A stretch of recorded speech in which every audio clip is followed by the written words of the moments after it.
Hi, Daddy. Do you have any idea what time you might be able to make it home tonight? Well, sweetheart, it looks like it's going to be a long day at the office. I have a lot of work to finish and some meetings to attend. I'll probably be wrapping up and heading home around 7 p.m. Why do you ask? Oh, nothing much. Just that I thought I'd take over the kitchen duties tonight. I'm planning on cooking up some chicken breasts and baked potatoes for dinner. Really? That sounds fantastic. Chicken breasts and baked potatoes are my absolute favorite. You know how much I love them. Yes, I know. We had a cooking lesson in our home economics class at school today. The teacher taught us how to make them. And guess what? She said mine were the best in the class. She said they were juicy, tender, and flavorful. So I thought, why not make them for dinner tonight? That's wonderful, Jenny. I'm really looking forward to tasting your cooking. If it's as good as you say, maybe you can take over the kitchen more often. You know I'm not very good at cooking, and Mom is always busy with work. Well, just a heads up. If you don't finish everything on your plate, I might get a little upset. I've put a lot of effort into this.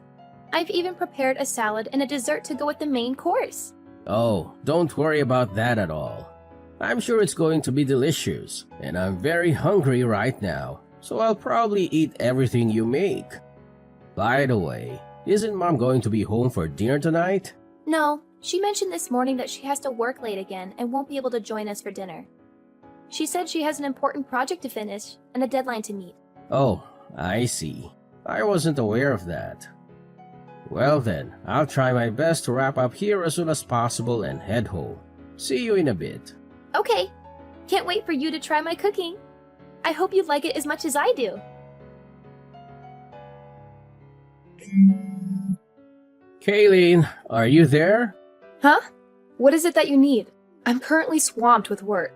I have a lot of deadlines to meet and a lot of reports to write. Kayleen, are you planning on working late again tonight? Yes, I am. Is there a problem with that? Kayleen, remember our conversation last night? You promised me that you'd try to come home early today. We agreed that we should try to minimize the time Jenny spends alone at home. Did I say something like that? I don't recall making such a promise. Besides, there's not much I can do about it. It's work. Working moms are always busy. That's not a valid excuse, Kayleen. We're both busy. We had a discussion about this just the other day. We agreed that we need to be more present in Jenny's life. She needs our attention and support, especially at this age. What? Are you trying to paint me as the villain here? That's not my intention, Kayleen. We made a mutual decision to try harder for Jenny's sake. You've been working a lot of overtime these past few months. And you've been delegating household chores to Jenny too, haven't you? She's still in junior high. She should be focusing on her studies or spending time with her friends, not doing laundry and cooking dinner for us. What's the big deal? If you're so concerned about Jenny being alone and doing housework, why don't you quit your job and stay at home? And have us all live off of your income? You're a temporary worker, Kayleen. Your income isn't stable enough to support us all. You don't have any benefits or security in your job. Oh, so now you're looking down on me because I'm a temp worker? You're such a hypocrite. You were the one who encouraged me to get a job in the first place. And now that I have one, you're still not satisfied? You're impossible. I'm not looking down on anyone, Kayleen. You suggested that I quit my job, and I'm just explaining why that's not feasible. And let's not forget that you don't contribute any of your earnings towards our family expenses or bills. If I were to stop working, we wouldn't be able to maintain our current lifestyle. We'd have to cut back on a lot of things. Well, raising a child is hard work, and being a temp worker was the only option I had. Maybe if you quit your job and stay home, I could find a stable full-time job and support us. Well, anything is possible. There's something I've been meaning to tell you. A woman doesn't want to be financially dependent on her man. She wants to be able to support herself financially. That means I don't want to be stuck at home having you dictate what I can and can't buy because of our budget constraints. I want to earn my own money and spend it on whatever I want, whether you approve or not. You need to understand that. I'm not quitting my job just so I can stay home with Jenny. Okay, Kayleen. I understand where you're coming from. My main concern was for our daughter's well-being. If you want to continue working late and aren't able to be home when Jenny is there, then we'll have to figure out another solution. Maybe we can hire a babysitter or ask one of our relatives to look after her. Oh, there's something else I need to tell you. You know the debate competition Jenny has been preparing for this week after school? Well, there was a scheduling conflict with the basketball tournament, and they had to move her debate competition to next week. Next week? That might be difficult for me. I'll have to rearrange some things.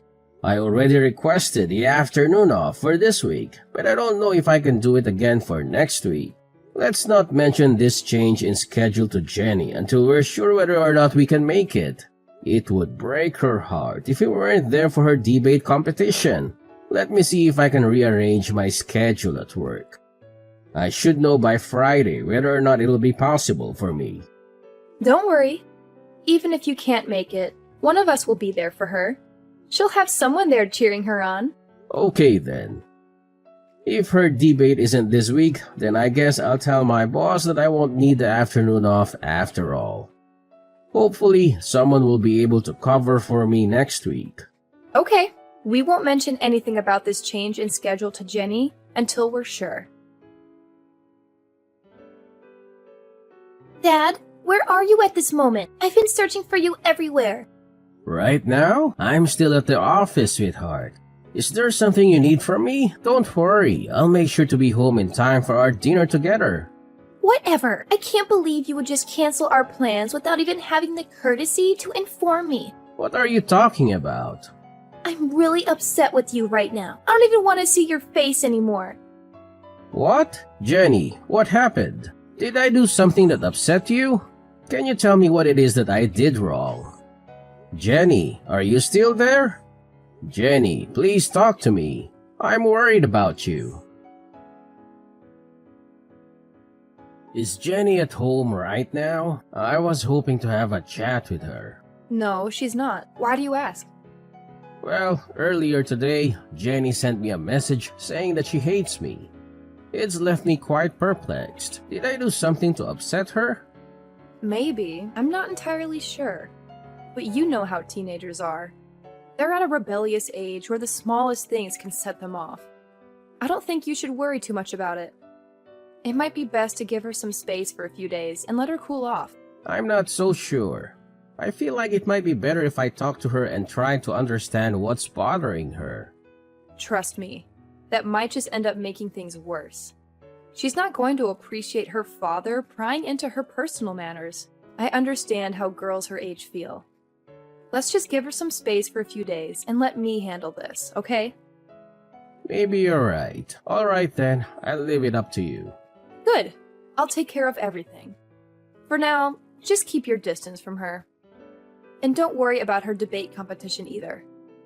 I'll be there for her so you don't have to. In fact, given the circumstances, it might be better if you didn't attend. If you think that's best. It's not uncommon for children to say things they don't mean in the heat of the moment. Don't take it too personally. I suppose it's just that she's never said anything like that to me before.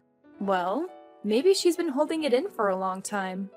Maybe she's been feeling neglected and unloved by you. Or she's been resenting you for always being busy with work and never spending time with her. That's not true. I love Jenny more than anything in the world. I work hard to provide for her and give her a good life. I always try to make time for her whenever I can. Well, maybe that's not enough for her. She needs more than just material things from you. She needs your attention, affection, guidance, and support. But I do give her those things. I always listen to her when she talks to me. Really? What? What are you talking about? Jenny, what do you think about going for a drive tonight? Just you and me. It's been a while since we've had some quality time together, just the two of us. We could use this opportunity to catch up and talk about anything that's on your mind. No, I don't feel like it. Jenny, I've noticed that you've been avoiding me these past few days. I'm not sure why, and it's really bothering me. If I did something to upset you, I want to make it right. Can you at least tell me what's wrong? I'm here to listen. It's about my debate. You never came to see it. You said you'd come. You promised. Huh? Your debate? But isn't your debate scheduled for next week? No, it's over. What? Are you serious? Your mom told me it was rescheduled to next week. It wasn't rescheduled. Jenny, I'm so sorry. It's not just that. You told Mom that I'm ugly and stupid, didn't you? Mom's friend told me you said it. What? Jenny, I would never say anything like that. You're the most beautiful girl in the whole world, and I know you're smart. That's why you were chosen to join the debate. Everyone knows you're smart. You're just saying that to make me feel better. And I know you stole some of my favorite clothes from my closet. What? Why would I do that? Why would you think I would do any of those things? Jenny, you know how much you mean to me. But, so, it wasn't you? Sweetie, I would never do anything like that. And you didn't say I was ugly and stupid? I never said that. I swear. Anyway, Jenny, I'm so sorry.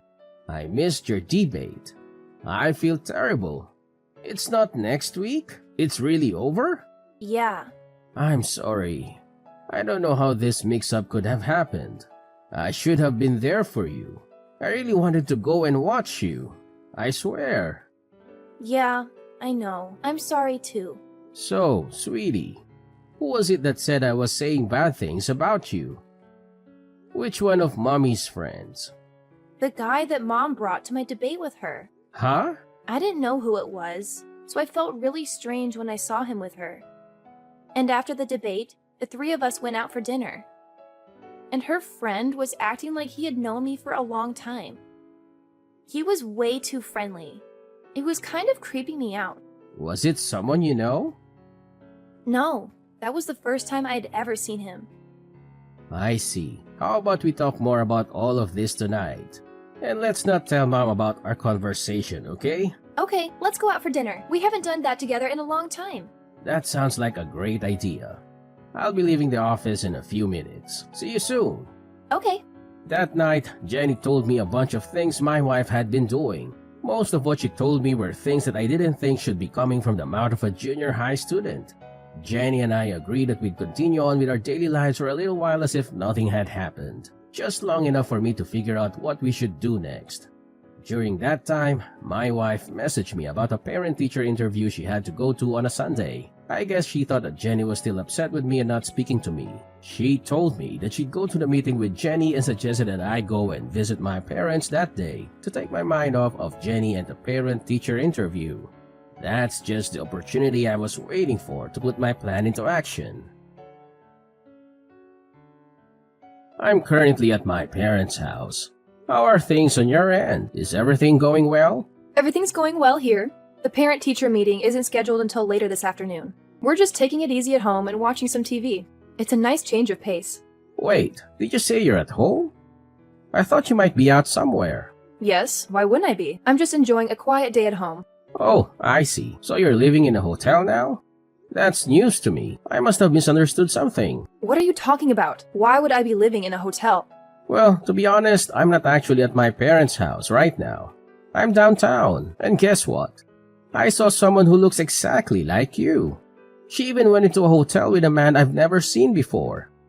She seemed really happy and excited. Maybe she had a double espresso this morning to kickstart her day. That's interesting, but I'm sure you're mistaken. It must have been someone else who looks like me. Are you sure? Because she's wearing the same suit you said you were going to wear to Jenny's parent-teacher interview today. The exact same dark blue blazer. The guy looked pretty dressed up too. I wonder if she's planning on going to the parent-teacher interview right after leaving the hotel. If it was you doing that, I'd be really upset. I've already told you that's not me. You're obviously mistaken. It must have been someone else. But I'm really curious to find out. If it's not you, then maybe you have a long-lost twin. If that's the case, I don't want to miss this opportunity to reunite you two. So I think I'll just wait outside the hotel until she comes out. Okay. You want me to come out and say it, don't you? Yes, I'm cheating on you. Who cares? Sorry. You admitted to that a lot faster than I thought you would. Well, I couldn't stand your indirect accusations anymore. You're always so annoying. That's probably why Jenny hates you so much, too. By the way, I'm leaving you and moving in with my new boyfriend. What? What are you talking about? Exactly what I said. At first, I was going to make you take Jenny, but my boyfriend said he'd feel sorry for her if she wasn't with her mom. So he figured it'd be better if Jenny came to live with us. Is that really what Jenny wants? Of course. She doesn't want to live with you at all. Well, Jenny is the one who told me that you'd likely be with that guy today. What? Do you really think I'm that naive? A parent-teacher meeting on a Sunday afternoon? That's quite unusual, don't you think? And by the way, Jenny mentioned that the guy you're with was trying a bit too hard to be nice to her. It was making her uncomfortable. What are you talking about? And she also mentioned how overly affectionate you were being with him. You were trying too hard to get Jenny to like him. She could tell that neither of you were acting like yourselves, especially you. Ugh, that ungrateful child. Kids aren't as naive as you think. They can see right through someone when they're being insincere. Whatever. You and Jenny can do whatever you want. I'm leaving both of you. If you want, you can sue me for compensation money. I don't care. My boyfriend will pay it for me. He's wealthy, so it won't affect him at all. You know, I don't think that guy is really interested in you. What are you talking about? Jenny told me that some of her clothes have gone missing from her room. Have you been inviting that guy over to our house? Yes, he's been over, but her clothes are missing? Jenny's clothes? He's the only person I can think of who would take them. Don't you think that might be why he was so insistent about Jenny moving in with you two? No. He's not like that.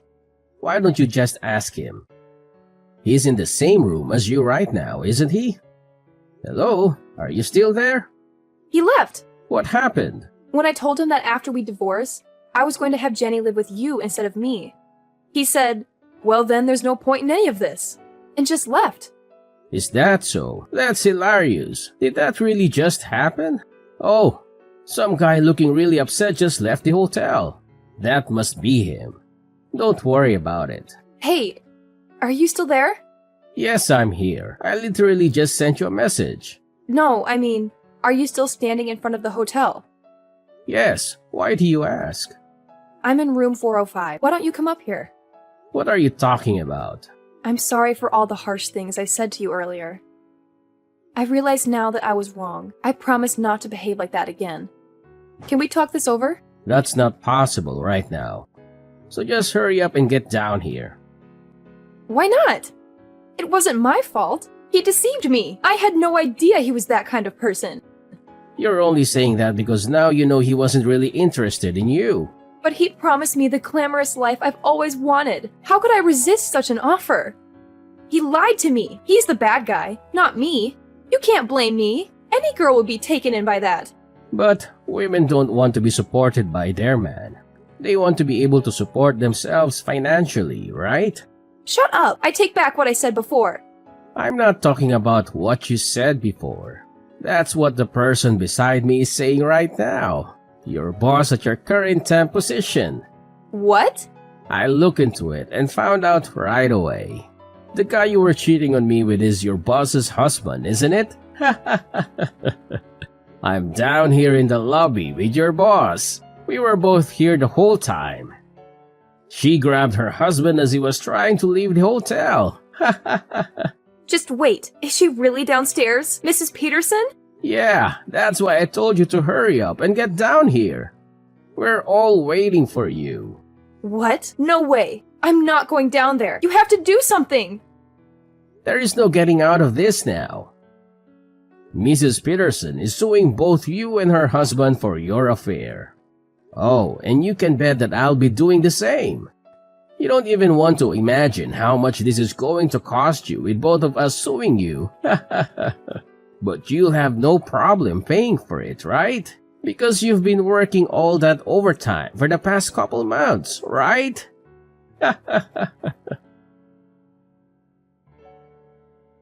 After that, Kaylin tried to sneak out a back way, but we had planned for that, and Mrs. Peterson caught her on her way out.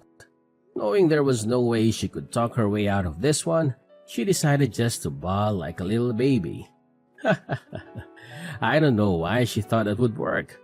Neither of us were feeling any pity for her. Instead, I just took that time to contact her parents and tell them why I was going to be divorcing their daughter. They apologized for their daughter's actions and tried to get me to reach a settlement with them instead of taking Kayleen to court for compensation money. But I knew I'd win in court, and I knew I'd get a lot more out of her if I did it that way.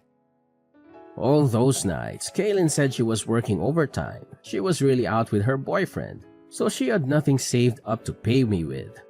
Because of that, what she owed me was taken out of what I would have to give her in the divorce, so she ended up getting nothing from me. Needless to say, Mrs. Peterson fired Kayleen immediately after catching her with her husband. Kayleen was left with no man, no money, no job, and a big debt she had to pay to Mrs. Peterson. Kayleen had no choice but to move back in with her parents. I don't know what happened to her after that because Jenny and I moved away so that we'd never have to see her again. So, my daughter and I started our new life together, just the two of us. Jenny taught me how to do the laundry and all the other chores around the house. At first, I felt a little stupid having my daughter show me how to do such easy things, but I actually enjoyed the time we spent together as she taught me. She's even agreed to teach me everything that she learns in her home economics class. Every weekend, we make dinner together and we've grown closer than ever. Sometimes the meals don't turn out as good as we wanted, but even those times are fun. Now, dinners with my daughter are the best times of my week.